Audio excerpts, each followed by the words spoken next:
Hello everyone. I'm so sorry medyo madilim yung background kasi nandito ako sa room and I just thought of making this video. As you know, today is the last day of the year 2025.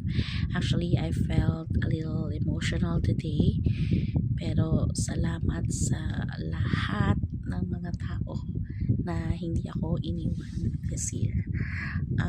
Living every day in uncertainty for this year 2025 is very hard, and all we held on to is our faith in the Lord, our God. And for this year, salamat ng marami sa mga hindi nakalimot, salamat ng marami sa mga umunawa sa akin, sa patuloy na umuunawa at sumusuporta. 2025 is a very difficult year. I know not just for me, but for everyone.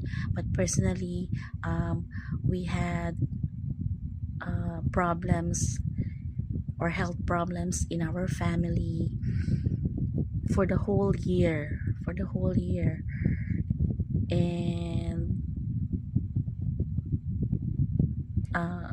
pinipilit namin na ma-survive lahat ng mga trials na to through God, and we believe na kakayanin. So yeah, we have ended, or we are ending 2025 na andito pa rin tayo. So again, to my admins, Jam, Jabi, JR, and my previous co-admin, Ate Love. Thank you so much sa lahat ng inyong assistance, ng help whenever I need whenever I need help from each and everyone. Nandyan kayo, ready to share a helping hand para sa akin.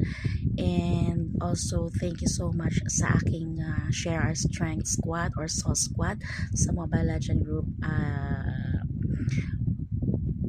You've made some days lighter dahil sa mga pagpapatawa.